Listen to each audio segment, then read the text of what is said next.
Navigating the road to success in the entertainment industry can be daunting, but we're here to help keep you centered, undetoured, navigating the artist's journey.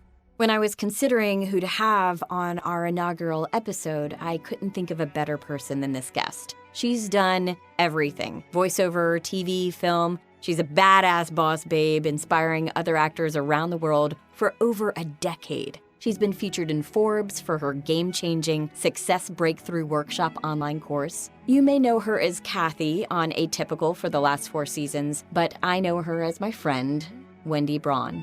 Listen into our conversation about what this new year of 2022 means for artists. I am so overjoyed to be able to hold space with all of you out there, all my dear friends today. It's a brand new year, which brings in a lot. 2022 actually adds up to the number 6, which is a number for responsibility. And responsibility brings a lot of different facets with it. Responsibility, I feel, is for our own health and happiness. And a lot of times in our careers, we're just not taking the time to make that happiness happen because we're always trying to get to that next thing, thinking that that next thing will be our happiness. So the person that I could not think of anyone better to help usher in the new year is my dear friend and mom of boys just like I, an energy worker just like me, Wendy Braun. Welcome, Wendy. What's up, Sloan? I'm so happy to be here. Congrats on this beautiful podcast. It's near to my heart. I love everything you're talking about. So thanks for having me. My pleasure. And the fact that you have been teaching this for years, for decades actually now, actors, and getting some amazing results in their careers is just a true testament to how much of a well of love that you have. And I just love that about you, that you just give, and that's how your abundance comes, right? Like it's just a matter of opening space and holding space for people. And you've been able to do that so beautifully. I've seen for years. So tell me, in the beginning, when you go back to the sandbox, and I'm going to be asking this of probably every one of my guests, going back to that sandbox, did you have the support system in place from your parents as a child when you were starting, thinking, okay, I'm a storyteller. I know I'm a storyteller. Right. I did. I actually was very fortunate in that my mom said that I used to dance to the phone back when it was on the wall. As a young girl, I was like first a dancer. So I didn't think of myself as I always thought of myself as a performer because she said you would leap and twirl to the phone, and then, my mom took me to probably when I was at like 12 years old, two things. I was the scarecrow in The Wiz in 7th grade. And I remember getting that part and feeling I was like 5'10" at 13, really tall and awkward, being that tall at a young age. And I remember getting cast, being able to use like all that gangliness in a role. I didn't know it at the time, but it definitely like saved my soul at a time that was a really hard time, being like the fish out of water teen, like preteen, I was also going to say my mom used to take me downtown. I grew up in Chicago in the suburbs, like the northern suburbs where all the John Hughes movies were made. And my mom used to take me to see all the plays and musicals that would come, but we would usher. So I was like a professional usher. And so and she loved, the theater and all that. And I mean, yeah, so I definitely had that support, but no one was like, you need to go to Juilliard and here's how we're going to start this at 7. It was just like, I loved doing it. And my parents were definitely supportive of that. I wanted to go back to the feeling that you felt as a young teen, because I had the opposite side of the spectrum. I was extremely small, and as you know, I still am. And I've been but mighty, right? Well, small but mighty. But yeah, that feeling of other, that feeling of like how that makes you feel and how you overcame that. Like, did theater help you with that? When finally did get to, delve into it? Yeah, I mean, I definitely, I think, it's so funny. It's no matter like where you're from or what you look like, I think at that age, and maybe still actors today are still trying to figure out like how to fit in. And then you realize like you can always find a way where you're the fish out of water. Like if you look for it, right? Too tall, too short, too this, too that. Like it's just the ego's way of trying to survive. Like if I just fit in, no one will come and kill me or whatever, right? Like a tribal thing or something. And, I just remember in junior high, I was like underdeveloped. Like there was all the girl. I remember like somehow seeing some guy had written like who is hot in a thing, and of course my name wasn't even on the thing, but it was like rated girls by like all their parts and stuff. It was just like horrifying when I look back. And I remember that was like a traumatizing moment of like, you are not this. And I didn't think of it like that at the time, but it was like, I better find something I am, because I'm not this thing and I'm not, enough in that way. Right. So I will, and yeah, performing was like, oh, wait a minute. So I can feel really awkward in the hallway, but then Scarecrow and the Wiz, I am like, oh, I've just got goosebumps. It's like, I am home. Like, I mean, funny how the whole Wizard of Oz is about finding home. That was my home. It was like this safe space to be wacky and gangly and all the things I still am. I did not realize that at the time that it was saving my soul, but that's exactly what it was doing. I love how you said the ego steps in and sometimes deceives us. I'm going to paraphrase it, deceives us into thinking that we are not enough and trying to figure out what that is to fit in, when the most important thing and what anyone's looking for is you being you.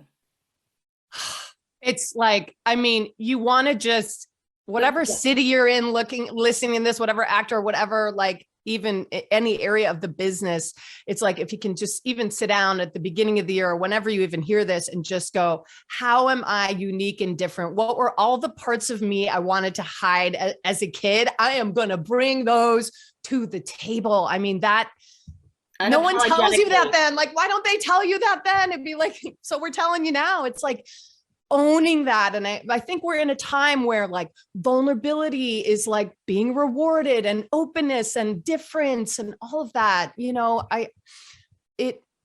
and because we're also becoming a consciousness that's maybe a little more open to diversity and things not all being the same and everyone isn't this way. Right. So with that comes the invitation to say, hey, I haven't seen that before. That's cool. You're different, whatever. It's great. Come on in, instead of like, you're not invited to the table or the party or the audition or the series or whatever, Yeah, and I love that you touched on just bringing whatever that joy was as a child, because I feel like if we can start with a beginner's mind at anything in life, the beginner's mind tends to have this really wonderful energy that brings with it wonderment, that brings with it a flow, that ego's not in the way, because I feel like ego is like edging God out. Like it's just that's the words that go with it. I love that.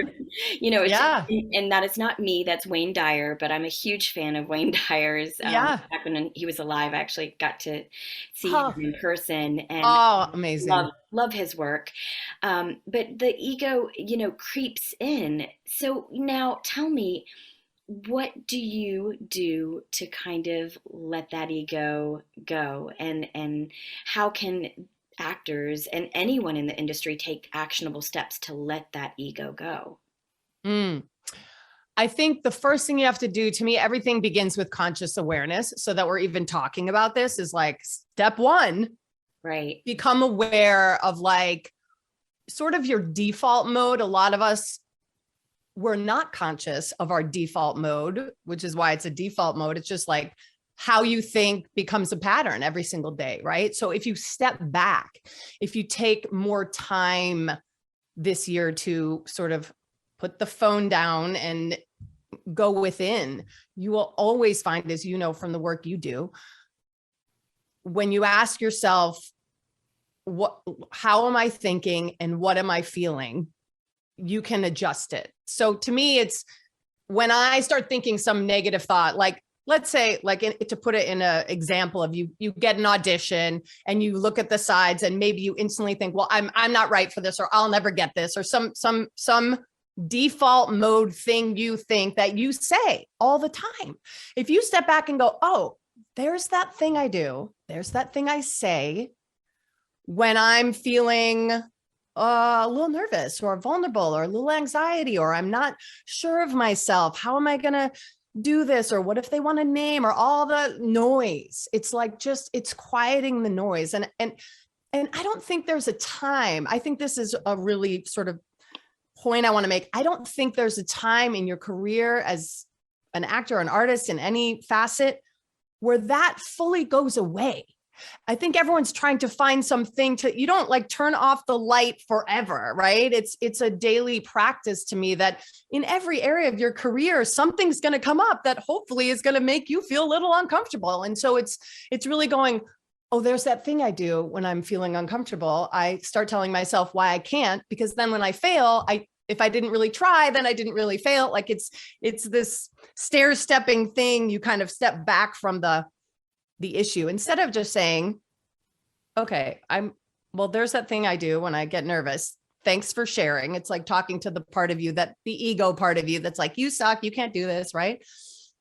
And breathing and just getting back to the work. It's literally like these littlest shifts, these smallest shifts, but they have to begin with the awareness that you're even doing it. Most people attack their work with the critic fully engaged, never acknowledging, I don't need to bring that to the table here today, Yeah. And so I would start there. Yeah. Yeah, and it goes back to that childlike mentality of play and wonderment and saying, oh my gosh, I get to jump into the sandbox today. How exciting is that? And also becoming uncomfortable with the uncertainty.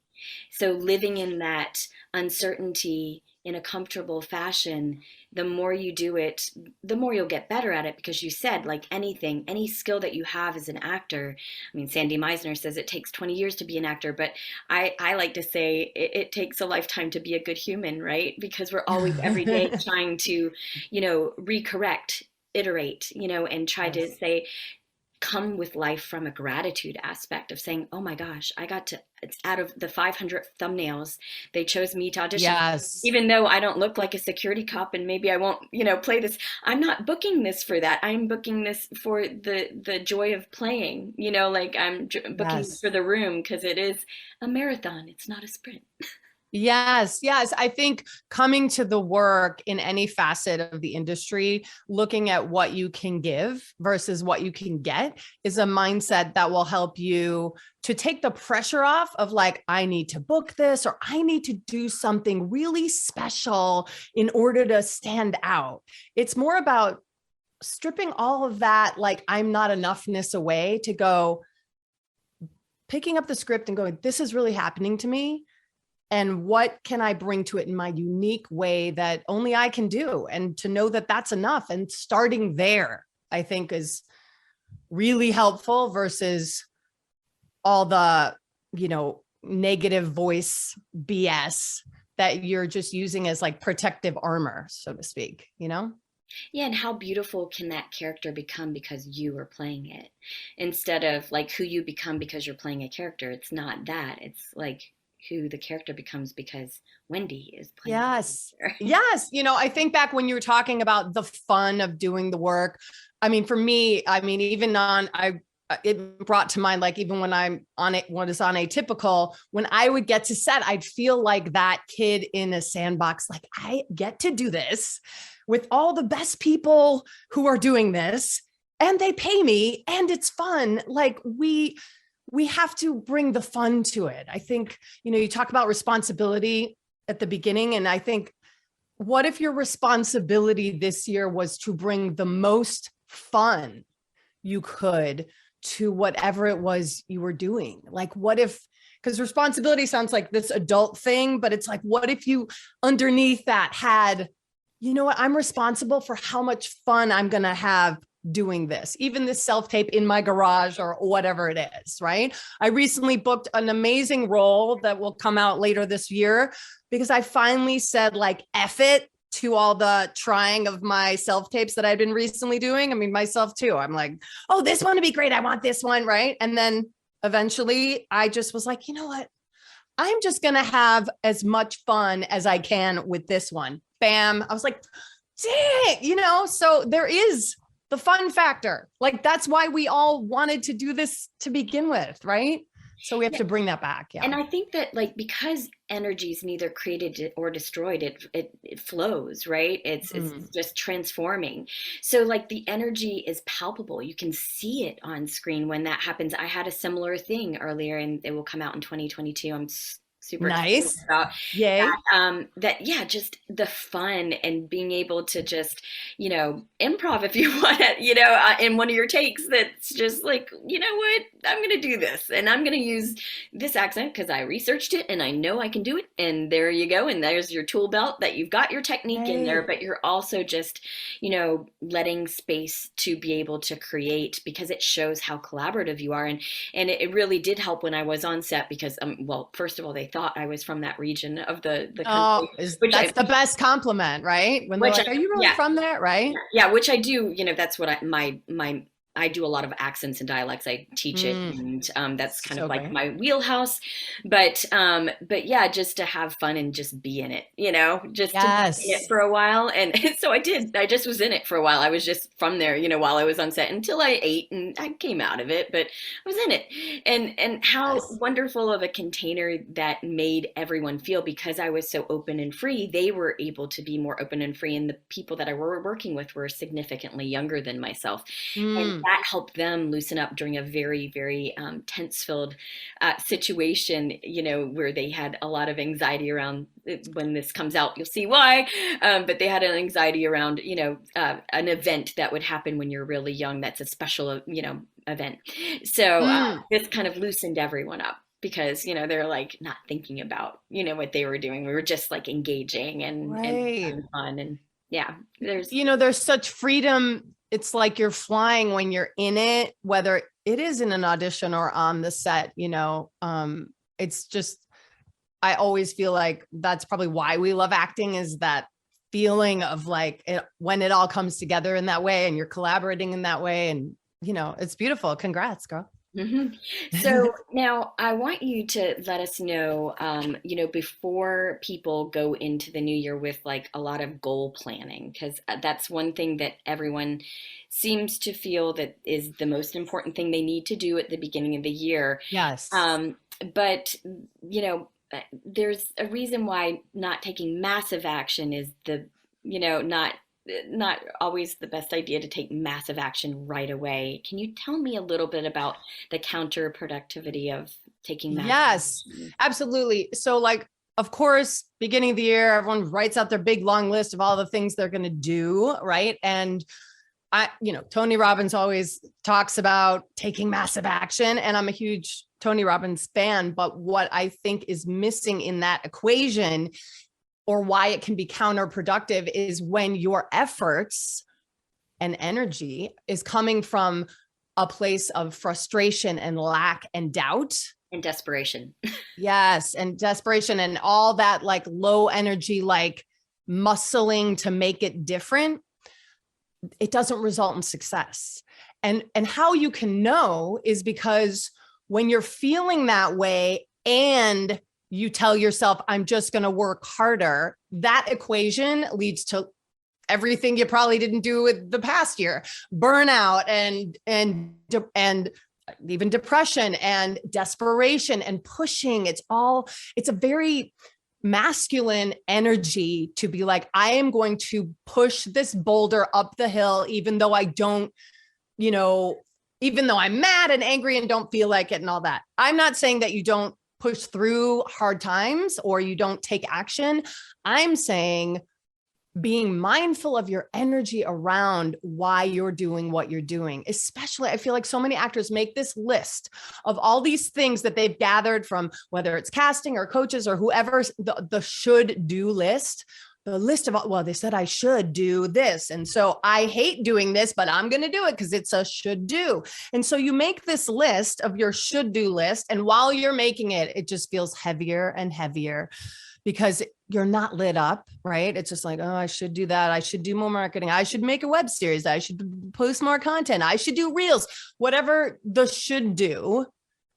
And that list is different than the person who loves doing TikTok videos and can't stop doing them because they love it. That's different than the actor that's like, I should do TikTok because someone said I should do TikTok. TikTok ain't gonna do nothing for you if it's a should do, right? If you do what lights you up, what are you bringing to it? You're bringing the fun factor. And when you bring the fun factor, it's like, it's fun and joyful and you show up in a joyful way. So to me, it's stepping back or write down your should do list. Go ahead, pause this now, write down your should do list and then throw it away, right? Or you could look at your should do list to know what to do first. You could take all the word should and just cross it out and write could. Well, I could create my own content. Does that light me up? Those are your questions to start the year. Because if it lights you up, guess what? In 6 months, you'll still be doing it. If it doesn't, in 3 weeks, you'll find all sorts of reasons. And it's okay. Not everyone has that one path where everyone has to create their own content to get where they want to go, right? Even if some, person is telling you to do that, they're probably teaching a class on how to create content, right? Like you got to look deeper and who's telling you what and why.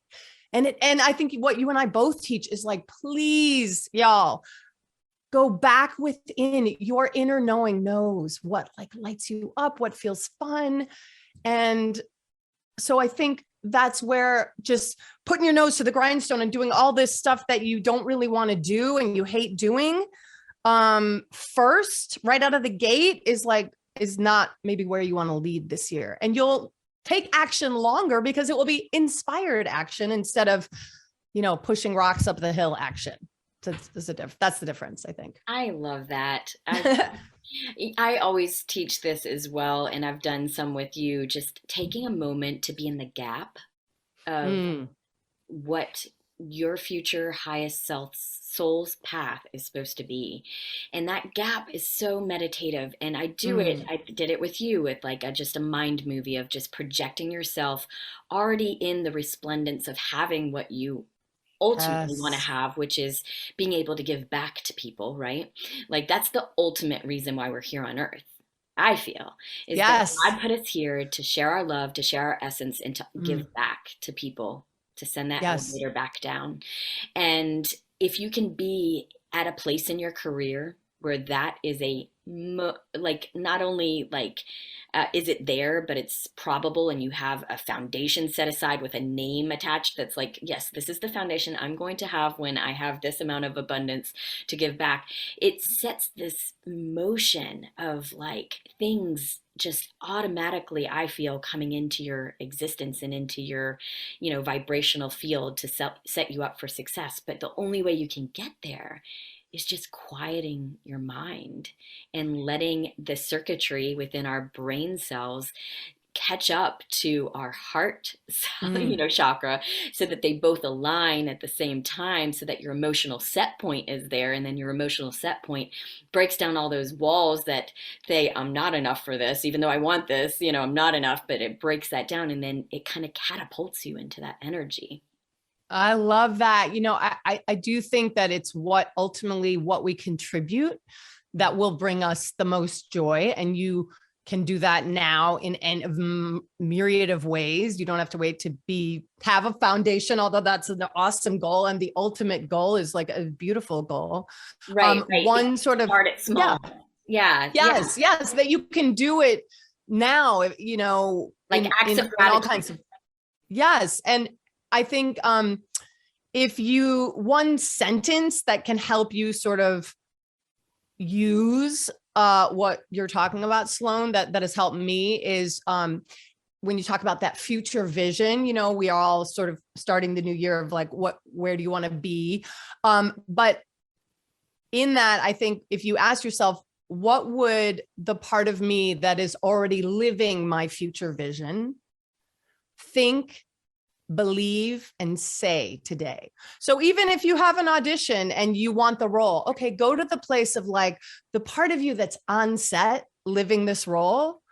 What were the thoughts right now of that moment, right? Or what are the thoughts, feelings, and beliefs of me playing this role right now that might or might not book this. It's not about being attached to it. That might be a weird example, but something about if you're taking action during the day, asking yourself, the part of you that already has this done and it's complete and it feels amazing, what is that part of you thinking, believing, and saying versus the part of you that's like, well, this will never work. And it's another little tactic to sort of become more aware of what you're thinking, feeling, and saying and doing, you know, which is, that's everything. It's our daily habits that create our life. So you've got to become more aware of that. And then that's just one little thing you can do to sort of shift into the energy of it already being done, as you talk about, instead of, again, I guess, pushing a boulder up a hill. No, I You know? love that. I love that because, like you said, booking it, it's collateral. That's all collateral. The red carpets, the awards, whatever it is, that's collateral, but that's not what we're meant here for. We're not meant Mm-hmm. here to win an award or to be an Oscar winning actress or actor or win. We're not meant here for that. We're meant to share our love, our essence, our experience so that others don't feel alone in this world. And how Mm. noble of a profession we get to do it in by storytelling and mirroring back what's in society and letting people watch on a screen and be virtually like connected to someone so much that maybe even doctors can't do that, right? That you're letting Right, people right. not feel alone in Wow. this world. I do feel like we're here to illuminate humanity. And so even in your auditions, bringing sort of a dark shadow side to your work and not being afraid to go, you know, some of my best characters have had some not so great traits, if you call it, but I love those because I can get in touch with that side and illuminate that. And they're the juiciest roles. So even bringing less of your perfection and more of your imperfection to the work, which again is, I think, back to the fun factor. You can tell my word for the year is No, fun. I love it. And it's messy, right? Like you don't always have to be Yes, yes, messy about it because it's a pH scale. yes. So we have what we're born with, and this pH scale on either end is the areas that we could go to, you know. So if you are, you know, you're at essence a very happy and loving person, you could be on this far end of this spectrum and be very, you know, spastic and you know, scattered, which sometimes I am, and you know, sometimes like what your character was in Atypical, that you know, kind of just like all over the place and just really like you know, fun character. Or you could go this side and like you know, just be so like almost psycho crazy, like you know, perfectionist. You know, have to get this done. You know, and but you can play all ends of those in that Absolutely. pH scale, and how fun it is to get over here and really get into the minutia of what makes our minds do what they do. And it's usually conditioning from parents. It's usually conditioning from, you know, what we're taught, you know, if we're given unconditional love as a child or not, you know, what we were brought up with, and being able to explore that. I mean, to be able to have a career that you can dive deeper into the layers of human behavior. I mean, that's what we do. How amazing and crazy at times. And you know, I think really within that is why it's so important to have mental and emotional resilience over time, because I think to play a character, it's like you have to know who you are first, right? To be able to bring whatever you bring to the role, and also to be able to walk away from roles or to get rejected a million times. It's like it takes a mental and emotional resilience to pursue this career long term. And I think every actor or any area of the biz, you need to have, you know, tools and support in place to be able to do that in the long run. You know, it's kind of like people giving you water maybe at every mile marker as you talk about the marathon. You know, it's like, what is your water? drinking literally, physically, emotionally, and spiritually? What are you taking in? And so Whose thoughts, who's, all that. Yeah. yeah, and we know that one of, the things that fills us up, both of us, I think I can say, is meditation, because it's the time to quiet down. But what other things do you do that help you along the way? Who gives you your water? Do you go to therapy? I have. It's funny. My husband just saw a car drive by the other day, and the guy said he did hiking therapy. It was like on his car. I was like, get his number. I'm a bit more active. I was like, I would like to hike and therapy at the same time. Well, no, Anyway, and it's important because nature is extremely beneficial. Believe it or not, the oils that come off of the bark, when you breathe in the oil of a forest, there's natural oils that emanate off the bark, and it creates a serotonin and oxytocin effect within the body to relax you. So when they say go out in nature, like Deepak Chopra always says it, and for Winfrey, I'm their app, and I don't doubt it. they always say, go out in nature if you want to get creative and really get inspired. Like if I want to write something, I'll go out in nature, or I'll swim, the motion of it and just what's coming up from the earth is really important. Yes. I mean, I definitely, just daily mindfulness practice. I do it so many different ways, like even with my kids. As a family, during the pandemic, I sort of found this, and we still do it to this day. And sometimes my kids will come in and ask for it in my office. You can see in the back here, there's like all my side yard, which is beautiful trees and nature. And we will do what I like to call a 3-breath hug facing nature. It used to be just a 3-breath hug, but then I was like, let's do a 3-breath hug facing nature. It sounds so like basic. You do this with your kids. I do it with my husband. Like, it's just a way to connect, quiet, and observe. And so we will do it, and we'll do it a few times. And it is like the most calming thing. And I have 10 and 12-year-old boys, and that they know when they need that, to me, is really like beautiful. Cause I feel like we're all, maybe before the pandemic, we're all running around a lot. And then we all had to sit a lot quietly alone in a room, which a lot of people did not like, because you get to know who you are. And some people don't want to go inward. Right. And so now, as we're coming out of that, to me, it was this pause that was like, can we all bring the pause into our everyday life? And now I've learned on my walks, and so this is another mindfulness, is that every tree you see, you'll love this, Sloan. Maybe you already think of it like this, because I didn't know about the oils in the forest, which is awesome. But every tree you see is actually a mirror of your lungs, right? The roots underground, and the trees are all breathing underground with each other. They say that when you cut down a tree, the other tree is lonely, like, where'd my tree go, right? So sometimes on the way to school, I say, let's breathe with the trees, or if I walk my kids to school after I park and walk them up, let's just breathe with the trees on the way to school. Like, everything around you is alive, living, abundant, growing. You see grass, grass coming up from the cement. That is the life that's telling you, no matter how much cement you might feel was on your career last year, you are the blade of grass that's going to move through it. So I am always finding metaphors in nature and using nature to calm me down. I also, my workouts are like my temple, I think anything that quiets the mind. And to me, what's hilarious about meditation is that all of my guided meditations began because, to me, meditation felt like worrying with my eyes closed, and a lot of people have said that, like, you're like, okay, great. I'm just going to quietly sit here and think about all the things that I'm worried about. Right. So I started recording in my most omniscient and quiet voice, that is my alter ego, started recording my guided meditations and listening to them. And that's sort of my form of meditation. Now I'm better at quieting my mind without listening to my other self, but now actors all over the world do. So that makes me happy. But it's not finding like one big way that is something giant. I think it's finding like an hourly practice that just becomes a way of life. right? I will drive to school with my kids and I will ask them, you guys, let's find a tree or something in nature you've never noticed before, because we drive the same way every day or whatever, right?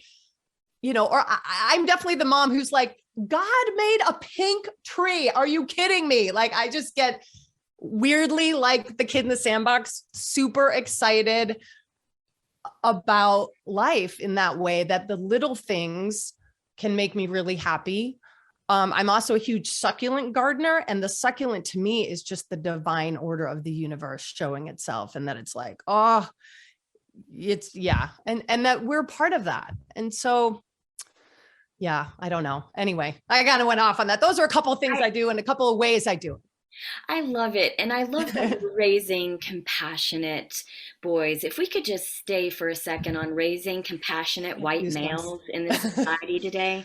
I've been meditating with my boys since they were 4 years old. They're 13 now. And they were divinely given to me. You and I have talked about this probably way back, but they were miracles. Yeah. We were given 0.0005 chance of ever having kids, and couldn't have the means to do it. And I will mention this quite often in this series because they are just put here on earth for a reason, and they're meant to be here and almost weren't here. So, but I meditate with them because, I'm like, okay, first of all, you have a privilege of being your color, eye color, hair color, and just who you are. And you need to give that back to the world and be compassionate, because that's the thing that you are meant here to do. And how many kids are not raised in that way? It's so sad. And it's really interesting how they've evolved and how they want to also meditate. Like when we've got away from it during the pandemic, they have their separate rooms. They got separate rooms during the pandemic for purposes of study. And we fell away from it a little bit. But they'll keep coming back and asking, can you meditate with me tonight? And I love that. I love that we're able to do that. And I love Deepak Chopra and Oprah Winfrey. So we do their, their guided meditations. But I love it. But the importance of like the nature aspect and letting children know, or letting, people who are going to usher in the new earth, right? Like who are going to take over and be the stewards of it, is so important. Because I love that you said that the trees feel each other. It's so true, because there's mycelium all in the earth that connects everything together. I watched Fantastic Fungi recently and learned all about the mycelium. That's awesome. How it connects everyone, and how it's like it looks like our lungs, like the way that the fibrous of the mycelium that goes out and creates these energy pathways to go out and branch out to all the different root systems is a lot like our lungs. It's a lot like how it breathes in our lungs. So I love that you mentioned that. Yeah. And I'm fortunate to live in Southern California. We go to the ocean a lot, and it's just reminding us all that we're here for a really short, like sand grain amount of time. And so like, not only what are you going to do with this beautiful, wonderful life you've been given? Who are you going to be? But how are you going to treat yourself and others while you're here? I always thought, when I didn't have girls, I thought with my boys, I can affect the girls and boys of the world by raising two, empathetic, compassionate, mindful humans on the planet. Right. And I think, bringing that, if you don't have kids, be that, I think the more you're aware and kinder to yourself. Look, the Dalai Lama says that world peace begins with inner peace, right? And that if they taught in school, a lot of times when I talk with my kids, I'm like, why don't they have a class on this? Just being kind to yourself. If you were just 10% self-love. Right? Yes. If you were 10% kinder to yourself this year, the amount of things and people and resources that would open up for you, because when you're kind to yourself and then you put that out there, it comes back. So like, what do I do to get to the next level in my career? It's like, look at how you talk to yourself every day and shift that just a little bit, and from there, things will begin to shift, I love that, because I'm always bringing it back to like, I know most people are listening like, well, what do I do for my career? Right. Right. Yeah, great about the trees. Great. Yeah. Trees, whatever. Right. They're like, how do I get more auditions? Right, because like when you say about creating new results for a new year, if you're doing the same thing over and over again, it's the definition of insanity, right? If you're not getting the Right. same, you're getting those same things happening where it's trickling in or this or that. But if you're able to just create that love within yourself and just put it out there and be that well for it for other people, that's the legacy that I think ultimately true source or whatever you believe in. I believe in God, and that's what we were meant here to do. Well, and if you think of you're going after your goals, you think it's because most of us have a goal. Actually, all of us, the goal we want is because we think it will feel good when we get there, right? Mm. That will feel good. Like, oh, that would be amazing. And everyone has a different goal because everyone wants different things, right? But if you realize that that goal is less about being on a series or being in a movie, it's actually, you think that's the thing you put on your vision board or whatever you do, right? But it's actually about the person you become in the process, to me. And so what are you going to do when you audition for 50 things and don't book anything? Who are you becoming then? Like, how are you having that? What resilience is growing? What strength and like, what are you doing to lift yourself up again after getting knocked down? Right. And it's that over time, to me, that creates the longevity. Then I do believe that then when you are on that series, you're treating everyone a little differently than maybe if you booked it right out of the gate. Right. So I think Absolutely. I just read a thing George Clooney said.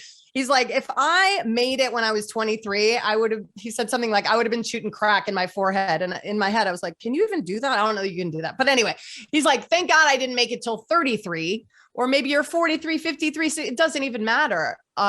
It's just like, who are you being when you do, quote unquote, get to where you want to go? To me, that's more important than you even getting there.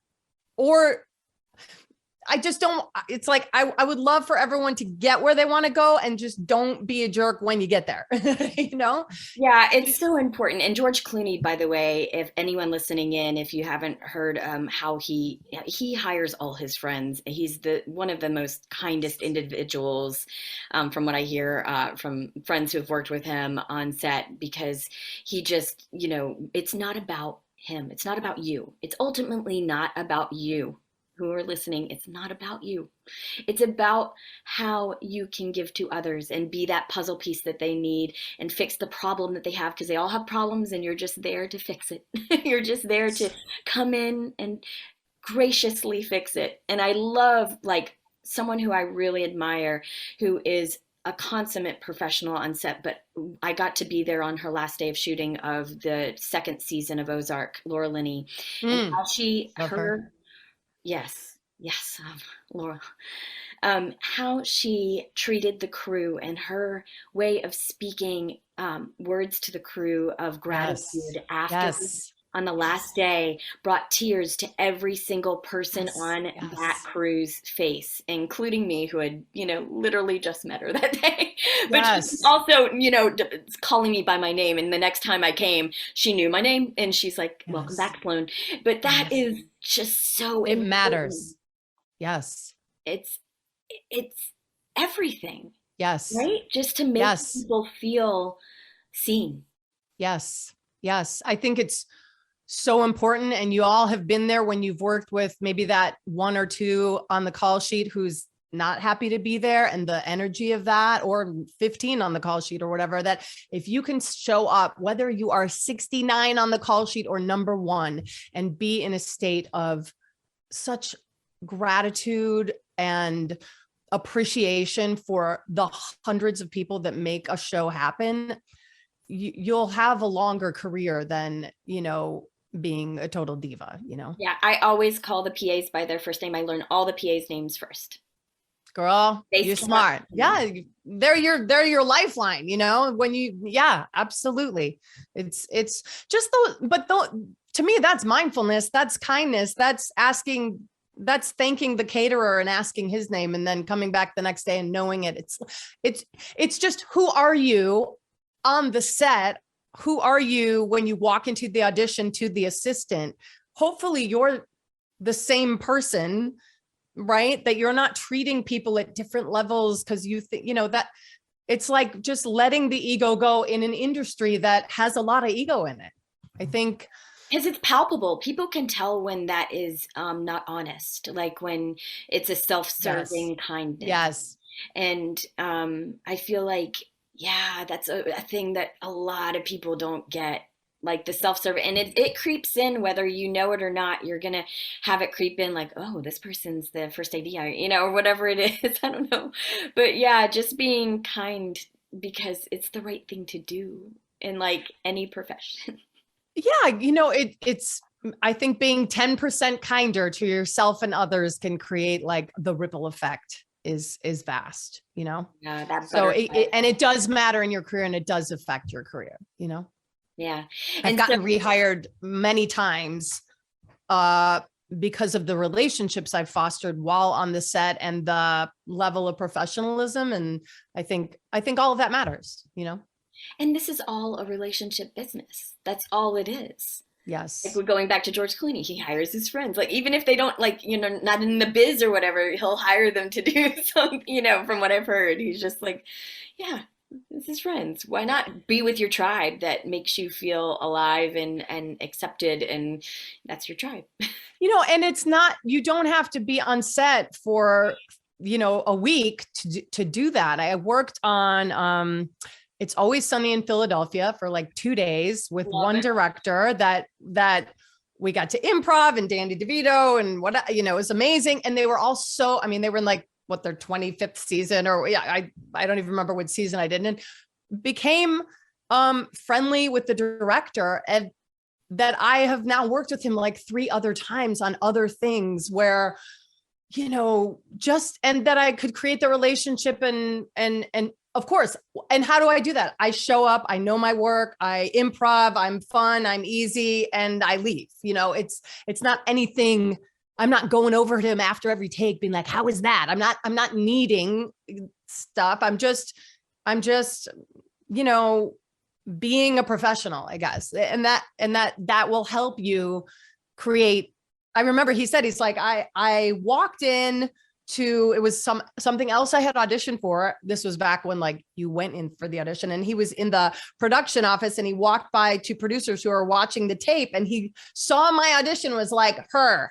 I was like, wait, this was like a year later, maybe that he walked by and saw my work. I mean, what are the odds in that moment?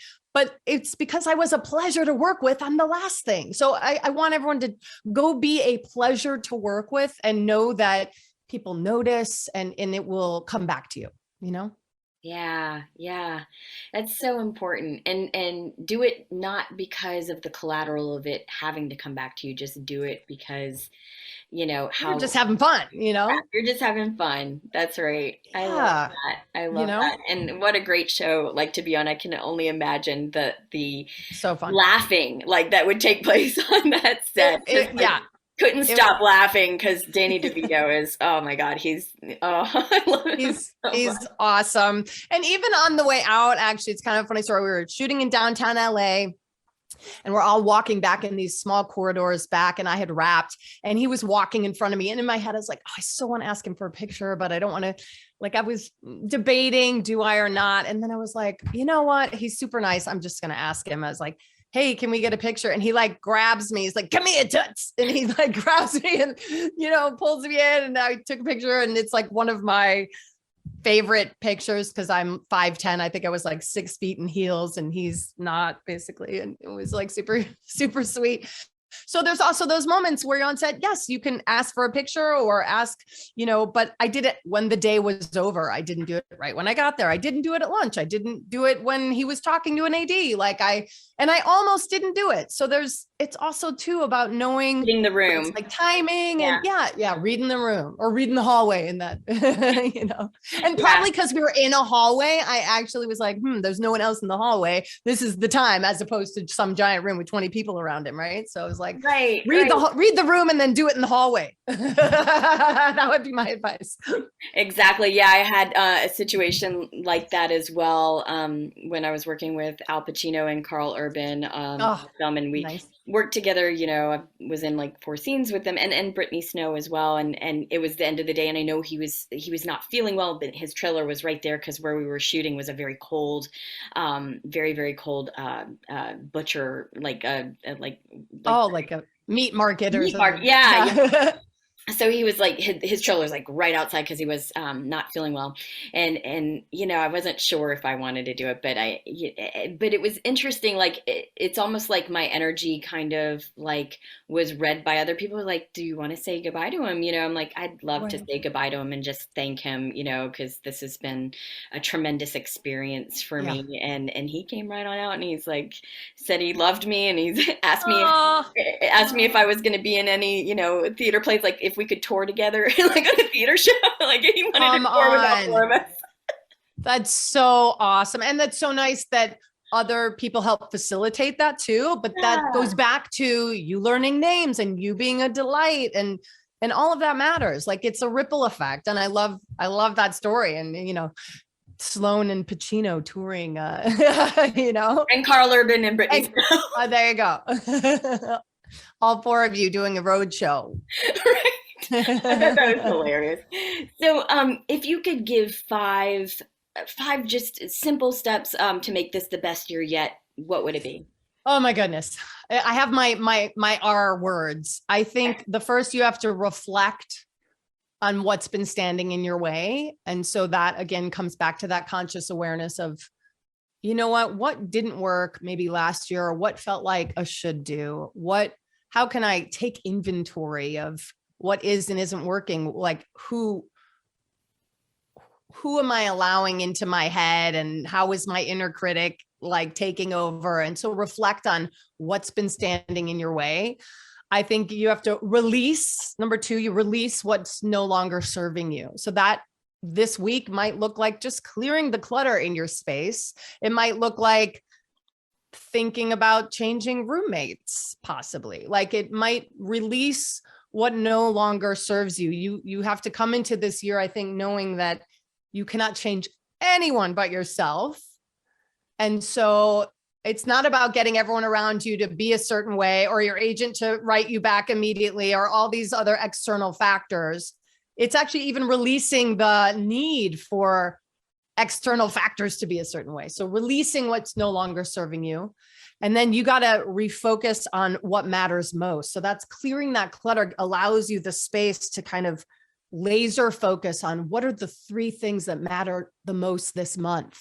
And it might be driving your kids to school every day, working out, and, doing self-taping even when you don't have an audition or something like that. Like it doesn't have to all be your career, right? It can be other things that lift you up. So reflect, release, refocus, reignite what you really want. So you can't sort of do it all at once. I actually believe you can have it all, but you can't do it all at once, right? You need some help, right? So if you reignite what matters most to you and you focus on what you really want, that way you're not so scattered. Maybe you laser focus where your intention and attention is given. Even in the morning when you wake up, that you're not going to pick up that phone right away and look at social media, or, and then you have to reimagine what is possible, which Sloan, you're so amazing at helping people do as well. Is that vision you have to create anything in the world. Anything you see around you was first a thought. I love and that. a vision. Every single thing you see, from that iPhone to the movie, it was first a thought. I tell my kids all the time, you see that building, someone drew that before they built it, right? So what is the vision for your life? Maybe the next 10 years, maybe the next 5 years, maybe just this month, maybe just this week, maybe just today, right? It's like micro and macro thinking. And if the macro feels overwhelming, like I can't make a 10-year plan, I don't even know what I'm doing Tuesday, then come down to like, what can I do today to lift myself up?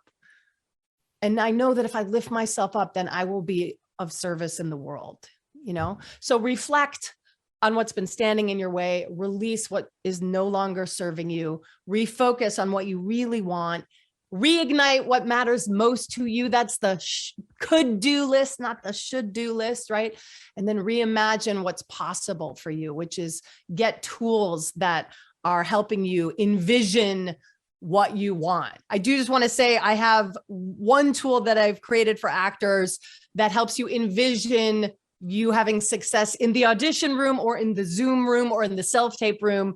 It's called Success in the Audition Room. I just want to make sure y'all know that it's a free gift. Anyone who's made it this far listening to us, it's actorinspiration.com/free gift.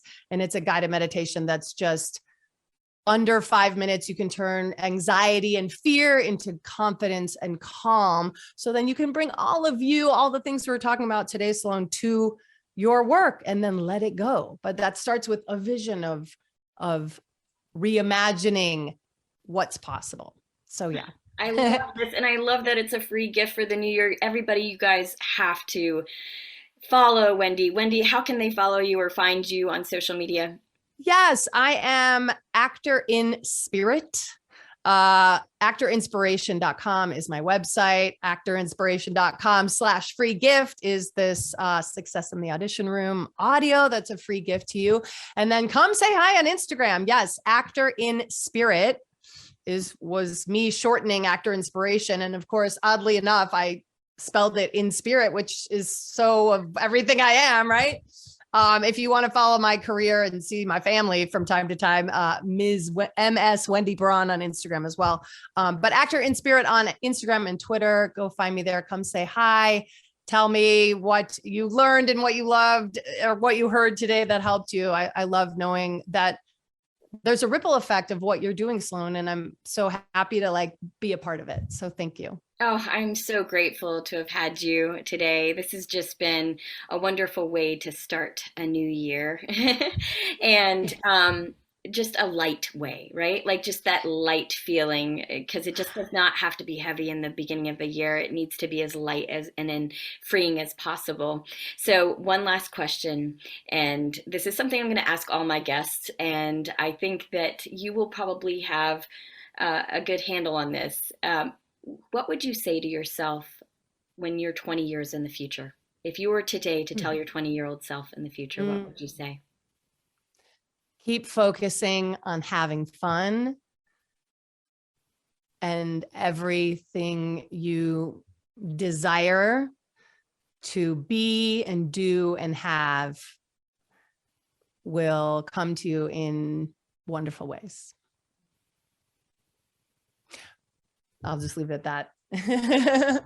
From being the best mom, the best partner, to the career, all of it is that the focus on fun, because then you, my dear, will also look back and realize you didn't, I'm going to get emotional. I know. You didn't waste your time trying to get somewhere in a way and wasting so many days that weren't joyful, right?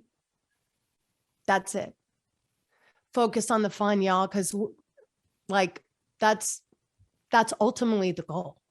And you can do that today. And the trees are breathing.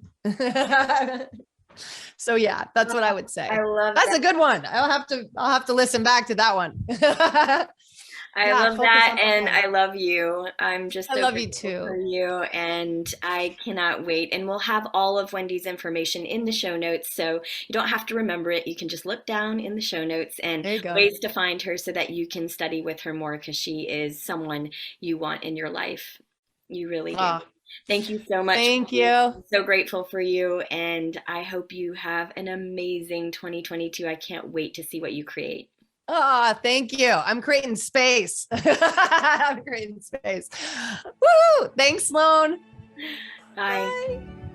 Thanks for tuning in to Undetoured, Navigating the Artist Journey. If you enjoyed this episode, please do me a favor and subscribe and leave a 5-star review. And please check out our other episodes on Spotify and Apple Podcasts or wherever you get your podcasts. And in return, my gift to you is a short, invigorating meditation to get your day started. You can find its link, along with other links to Undetoured, in this episode's description. Undetoured, Navigating the Artist Journey was produced by Cabot Basden of Say What Sound Studio and hosted by Sloan Warren.